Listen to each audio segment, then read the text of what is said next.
What is up, YouTube? McIntyre here. Today, I'm gonna be casting an SEL game solo. So I uploaded an SEL game of me playing Avatar 2 days ago. Today, I just decided to cast a game of SEL. It might be completely scuffed, but you guys might enjoy it because you'll hear a lot more of my insight as I'm talking about the game rather than playing it. So we're just going to jump into it. I'm going to do my best. I'm not that terrible at this. I probably won't get too hype as it's pretty late at night already, but I think more or less this is going to be kind of like take it as a replay analysis, except it's live. It's not a replay, right? So looking at the bands, we have a Lunar band from the right side. On Tomb of the Spider Queen, I guess Lunar has pretty good wave clear, but that seems like a targeted ban. And then over here on the left side, we have the TAS as a response. TAS is just a safe ban overall right now. I mean, second pick has to kind of ban it.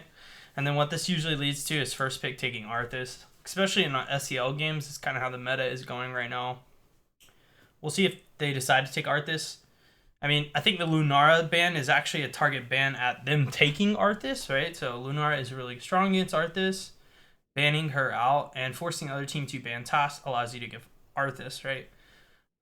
You could respond on this side without, you just don't ban TAS and you let them have it, red team, and then blue team would then get the Arthas. It's possible, right? That's a bit deeper into the draft thought, but we do see the Arthas picked up by the red side, and now blue team is going to be picking. We might see a Zarya Vala pick here that does really well against Arthas. It's also kind of the same thing as Lunara, right? Vala is just very hard for Arthas to get to. She moves around pretty quick.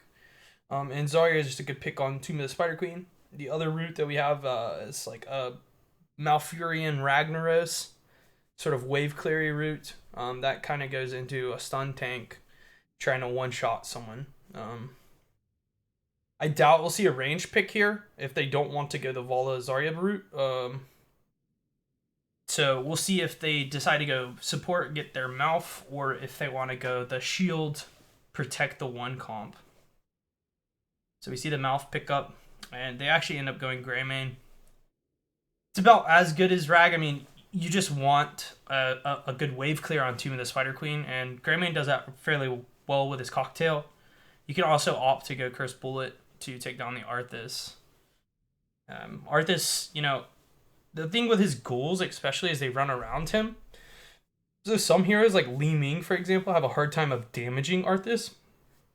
But it turns out like Greymane, because of his cocktail, throwing cocktail and splashing on the ghouls will deal full splash cocktail damage to the Arthas. So like Greymane's actually fairly strong against Arthas. He doesn't have to go Worgen form until he can kill him, and so he's not really attacking him within range. And we'll also see like if he ends up going, Greymane could go at 7 Wizened Duelist. He could go that build, so he doesn't have to go cocktail. I was gonna say we're probably gonna see a Lucio pick up on the red team, and they do take that Rag pick too. So strong on Tomb of the Spider Queen at defending and pushing. Lucio just pairs well with Arthas, and we get a lot of mobility out of the Rag pickup as well. So very difficult to kill both of these heroes with that Lucio speeding them around. So now red team has a really good draft, and blue's gonna have to respond. You can't really clip a support at this point, so you probably want to get rid of a ranged damage dealer, as you already have the Greymane. So Vala could get banned here. We could get rid of a Jaina.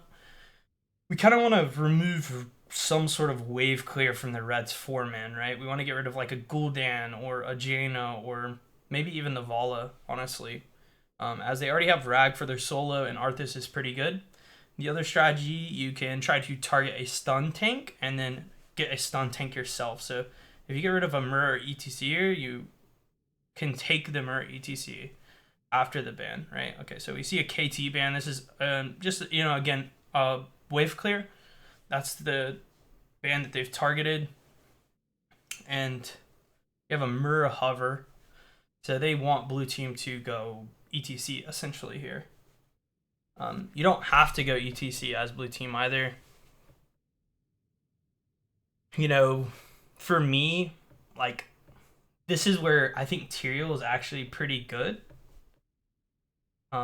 like the magic reduction that he has is actually pretty strong against red team. And we see the Gul'dan pairing with Malfurion. So we have the Gul'dan Greymane, and the ETC is picked up. Gul'dan Malf is so good together, right? Malf gives mana and heals, so Gul'dan's basically always full mana. But Gul'dan Greymane is really good because you have sustain damage and you have a burst damage, right? So Gul'dan is going to deal sustain damage, and then when red team gets low, then Greymane should come in if he opts to go for the throat and execute, right? Which is what you normally want with your damage dealers. That's why you see a lot of Zeras with a certain like Avala or something, right? Or you might see Li Ming with I don't know, some sort of sustained damage. I really like this from red team. I think they just won draft straight up. They snapped the Zarya Vala off. Honestly, this is a big punish. You could have seen blue team going Zarya instead of the Gul'dan, but they kind of need a solo laner. They could have put Greymane in the solo, like the bottom lane. Greymane versus Rag's actually a pretty good matchup for Grey, because Rag's going to focus lane, and then Greymane can just full all in him. So he usually trades out there. But now they're stuck in this place where they're like, do we go Alarak? Do we take Thrall? They don't really need wave clear. They need utility at this point. So they need either some sort of CC. They need like a Tyrael. Like I said before, Tyrael's fairly strong against this team on the right side. It got a little bit weaker because of the Vala Zarya, but you still can sink and fight into a sink. And we see the Tyrael picked up. So I honestly think that was the right pick here, but it is very fragile against the Zarya Vala comp, as they can just posture off the Vala tank, and then Arthas can play kind of peel, right? Whenever blue team wants to go in, then red team would full disengage into them, or like full counter engage. And what that Tyrael pick does for this team is allows them to full engage, sink, and then hopefully get the kill, right? Lucio has slow healing, so also Tyrael runs down Zarya fairly well because you can get behind her with your sword. So we're loading into this game. On the two teams, actually pretty even rosters. We'll look at the blue team first when the game loads up. Actually, it looks like the game wants us to look at the red team first. So on the red side, we have Zuna on Rag. Fan is going to be on Vala. Zarya going to be piloted by B-Kid. June with a smiley face on Lucio. And Justin G on Arthas. And if we look at the blue side, you have big impact on Gul'dan. Asakasa on ETC. I believe that's one of the Korean players. It's either Soy, Joker, or Nacho Jin. Tiger JK on Malfurion, Kurrowen on Tyrael, and Cure on Greymane. So right off the bat, I mean, looking at wave clear, I think that blue team has the better wave clear. Not exactly sure. They have better split wave clear, but Rag always changes that equation up, right?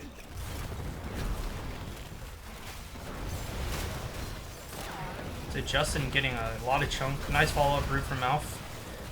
Just not respecting the ETC Malf combo there. Nice pickup from the blue kill team.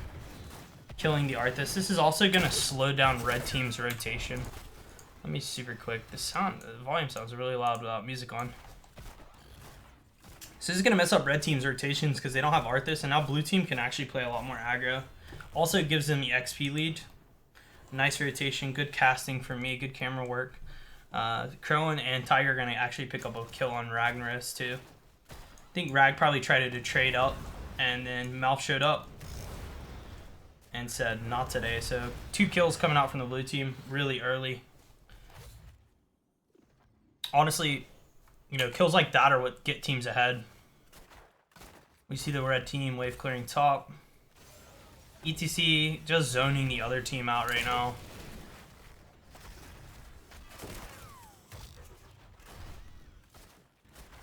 You can see, you know, Fan's doing a really good job on Vala of just shooting ETC. If ETC is going to try to zone you, then you should try to punish him for it. At least put some damage on it. In this case, though, because ETC has his E heal, most of the time, most of that poke is just doesn't stick, as you can see ETC's healing here. And with the Malfurion too, you know, a lot of sustain coming out there as well. I believe this is a winning lane, and I like this rotation here. Greymane plus Malfurion. Nice root from Tiger. See if he gets a cocktail on the wall. He's already cocktailed. Okay, so Rag's looking for the kill here too. May be able to pick it up. Nice juke from Cure. B-Kid showing up. No energy on Zarya, but I think Justin... Ooh, nice dodge by Cure, actually. Really good dodge there, and Tyrell's actually showing up as well. Blue team's collapsing here. Asakaka is coming for the slide, and June knocks him away with a Q. Really good. Well, great play by June. Really good play by everyone, honestly. Fans up here, though, soaking it out while that's happening. So Red might catch up on XP.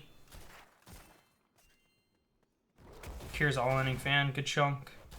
At 25%.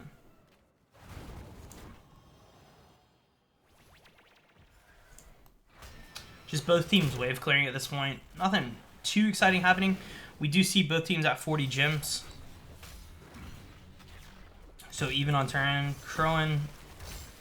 I'm going to say that was an improper sword. He should have sorted somewhere over here. It's kind of sorted right into them and still took some more damage. So blue team still had an XP, about a quarter of a bar. Soy. Okay, Soy. So Asakasa is Soy. Plays on L5, the support player.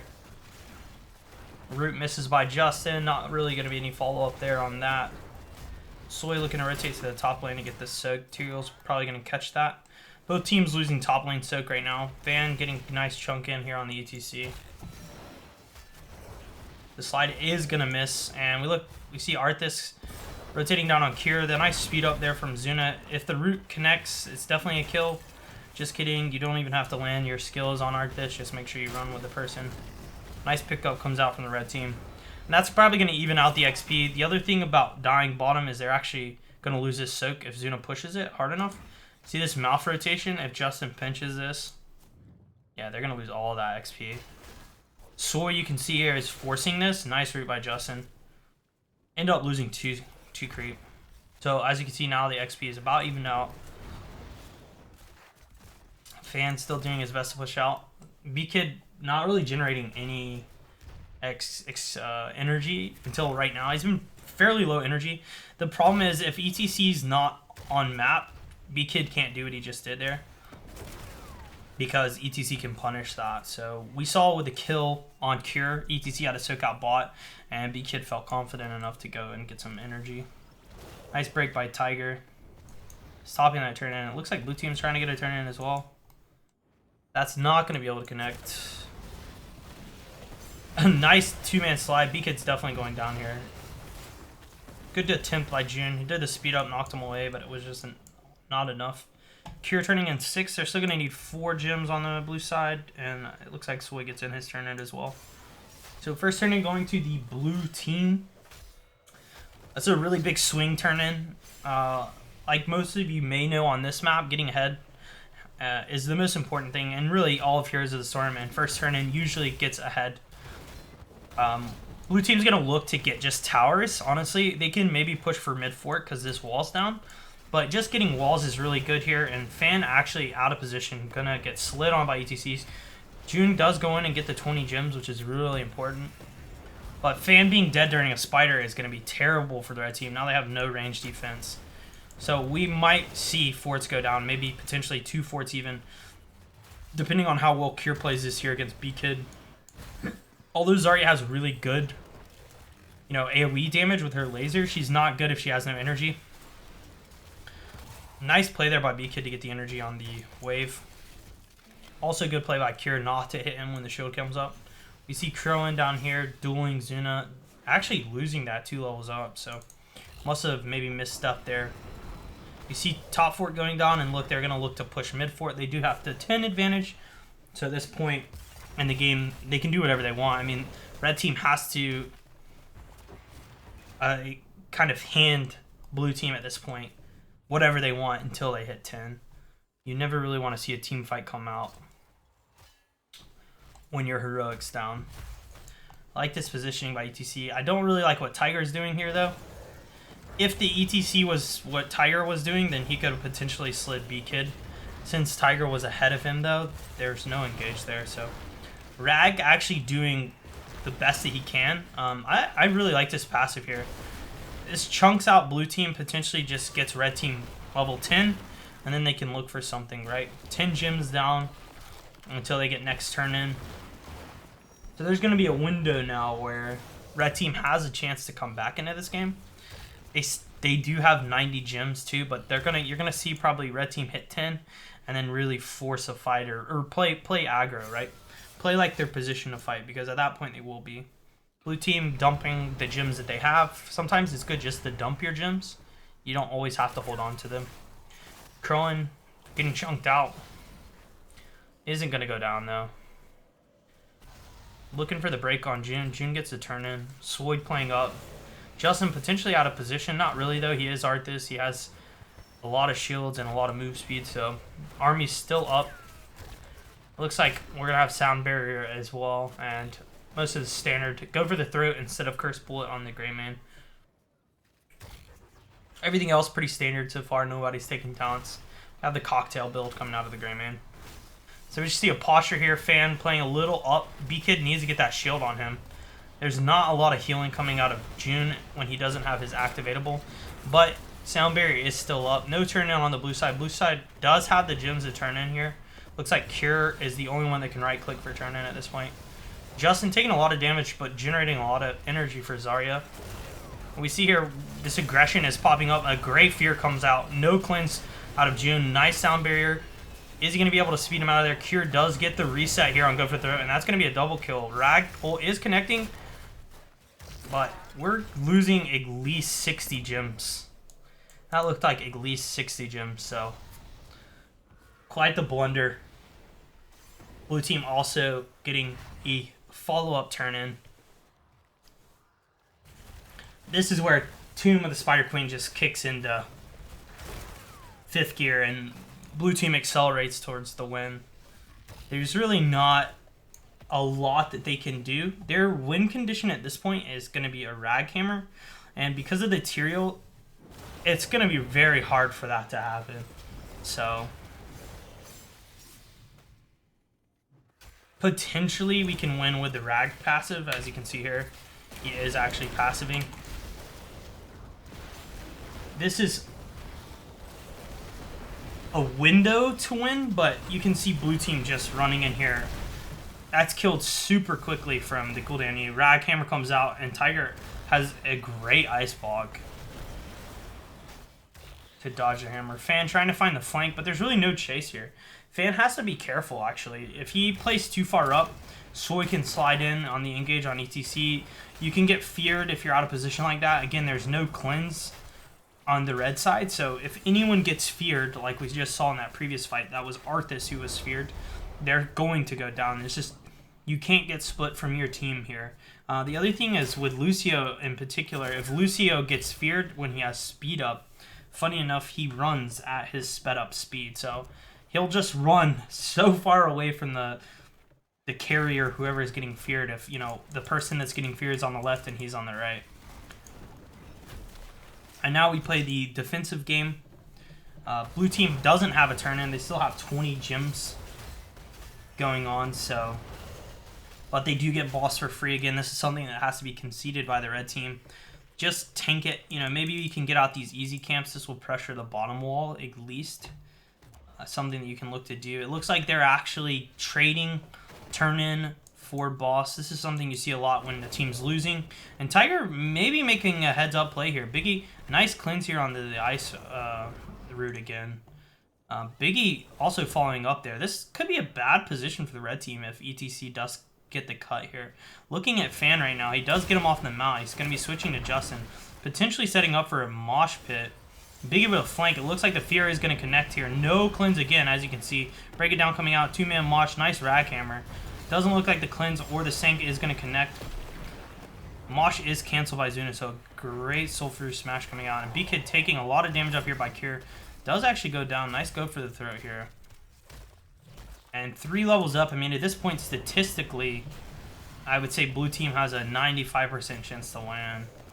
We're going to see keeps go down. Maybe Zuna can save top keep. It sounded like the keep did actually go down underneath the rag building. And turn-in is going to happen for the blue team in 7 gems. Blue team's also picking up the hard camp. Basically, the map is theirs.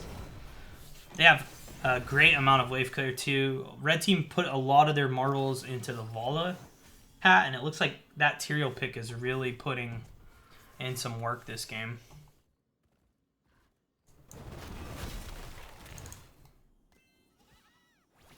We can see red team just pushing out. I mean, at this point, you're basically playing to 16. When you're on the losing side on Tomb of the Spider Queen, your only real chance is if you're not losing keeps by near 20. So let's say if the enemy team has 18 and you're 16, and they turn in, and then maybe you lose 1 keep at that window, right? You can still come back if you can make it to 20. The way to look at heroes a lot of the time is 20 is the fair game zone of heroes, right? Let's say, you know, it's 2022. Yes, they have more raw stats, but talent-wise, you're even, you know, and you have room as both teams to win. So in this case, the red team is so far behind. We have spiders coming in. There's an easy camp bottom lane. This spider is pushing all the way in. This is going to threaten core. At this point, you know, they're not going to make it to a fair field at all. This game is always going to be played on the back foot. They really need a kill here. Zuna has no passive here on the Ragnaros. Looks like the spider is going to get this mid fort. Looks like there's a bottom spider also getting a fort. Top, again, is going to threaten core here. We have 3 spiders coming in. Coming into a 4-level lead, even. So, great job from blue to take their XP lead on that first turn-in and turn it into a victory. Spider wave is coming out, and we have spiders threatening top and bottom now. It looks. We'll see if blue team opts to go core. They really can. Nice spear connecting on B-Kid. Zarya taking a lot of damage. A good break it down, though, hitting 3 people. Zarya does go down. Rag hitting his passive on the building. Looks like Arth is going to be taken down. Did Kier get the reset and go for the throw? It does not look like he did. Arth is... Rag putting in a lot of damage on Kier, actually. Trollin zoning out June and Fan over here. Zuna trying to kill Kier. I don't think he's going to be able to here. Maybe Biggie can pick up a kill as well. We have the easy camp that we were talking about earlier. Getting in core percent. We have 3 katas all of a sudden up here. Somehow banging in 3% at a time. 1, 2, 3. That's 9 coming in right there. Still easy camp. There was just absolutely no way to defend this. And as you can see, Tomb of the Spider Queen, a map where getting that first turn-in can mean so much, which is why it's so crucial to really hold and have eyes on those turn-ins, right? And we see the value of the Malfurion pick with that scouting drone. That's why that's so strong here. Just being able to always have vision on the rotations, have vision on the turn-ins. You have the Alloons too on this map. So powerful, increasing the range on the Moonfire. You can just stall turn-ins forever. ETC fairly safe, taking loudspeakers to knock people around on those turn-ins. You know, Gul'dan and Greymane both have great poke wave clear. They're going to be busting out the lanes. While ETC and Malf can play those turn-ins, you know. And I think Red Team really invested into the Vala pick, but didn't execute it that well with Zarya Lucio. Right? We needed to be really careful of the fear from the Gul'dan, and he played almost all the fights really well with those fears, splitting someone off from the team. Not allowing June to get that sound barrier down on them. So a nice punish on that Lucio pick. I really like that Gul'dan pick, honestly. And, you know, you did have the Tyrael to protect it. So even if the red team was able to get to the Gul'dan, right? And as I talked about this with the Tyrael pick in the draft, if this team is able to clump and, you know, get that Arthas on the Gul'dan, Sank comes down, you full commit into the Arthas, and even with ghouls, even with shields, you know, he's no longer slowing the attack speed. He's no longer slowing your movement speed. You can just go full into him and commit into him. So great play from the blue team. I like the draft, the idea of the red team. Honestly, I think it got punished. It got punished, honestly. But yep, GG's. If you guys enjoyed this video, please make sure to throw a like and subscribe to my YouTube channel. You can always check me out on Twitch and Twitter, which will both be located below in my description. Thank you guys all so much. I hope you learned something. If you did, let me know in the comments as well. What did you learn? What would you like to see more and hear more about on these? But that's going to be it for now. Thank you guys all so much. And until next time, cheers.